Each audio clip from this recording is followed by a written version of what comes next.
Assalamualaikum warahmatullahi wabarakatuh. Perkenalkan, nama saya Wafa Fitratin Najia dari kelas 9A. Di sini saya akan menceritakan perjuangan Insinyur Soekarno sang proklamator.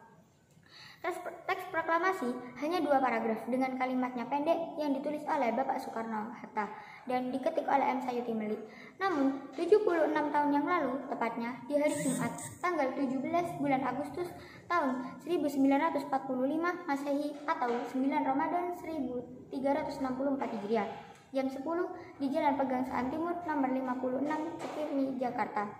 Dibacakan oleh sang proklamator Bapak Soekarno didampingi oleh Bapak Muhammad Hatta, diiringi lagu Indonesia Raya karya W.R. Supratman, disertai pengibaran bendera pusaka merah putih oleh Latif Hendradiningrat yang dibuat oleh Ibu Fatmawati, serta disaksikan oleh para pemuda. Maka lengkaplah ikhtiar yang ditunaikan oleh para tokoh pejuang kemerdekaan hingga mengguncang arsy. Seakan Allah meridai dan merahmati peristiwa tersebut. Berkat rahmat Allah jugalah yang mampu menggetarkan makhluk yang ada di bumi hingga merasuk dalam relung hati setiap jiwa. Ada yang bahagia, ada pula yang gelisah, bahkan putus asa. Para pejuang bangsa Indonesia merasa bahagia, namun para penjajah yang zalim mulai gelisah dan putus asa dan akhirnya kalah.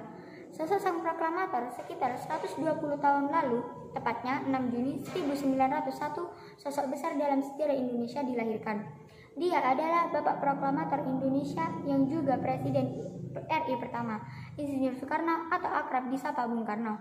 Bung Karno dilahirkan di Surabaya pada 6 Juni 1901 dari pasangan Raden Sukemi Sosrohadjo dengan Ida Ayu Nyoman Rai. Ayah Soekarno adalah seorang guru.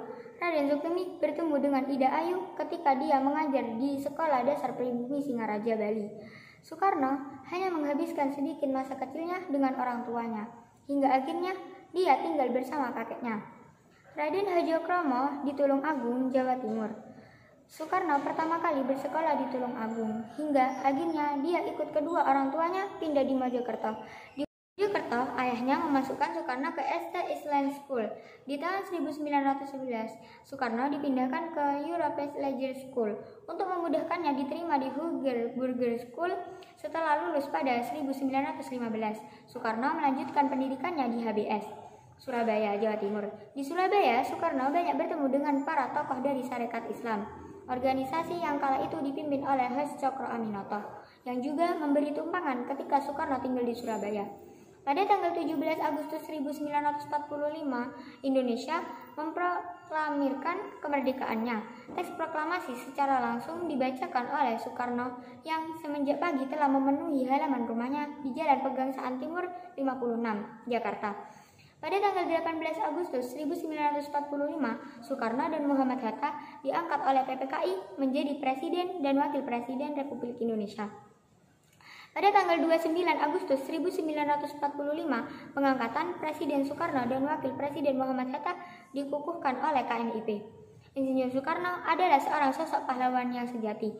Dia tidak hanya diakui berjasa bagi bangsanya sendiri, tapi juga memberikan pengabdiannya untuk kedamaian di dunia. Semua sepakat bahwa Insinyur Soekarno adalah seorang manusia yang tidak biasa yang belum tentu dilahirkan kembali dalam waktu 1 abad. Insinyur Soekarno adalah bapak bangsa yang tidak akan tergantikan. Terima kasih, semoga cerita ini dapat menginspirasi kita semua. Wassalamualaikum warahmatullahi wabarakatuh.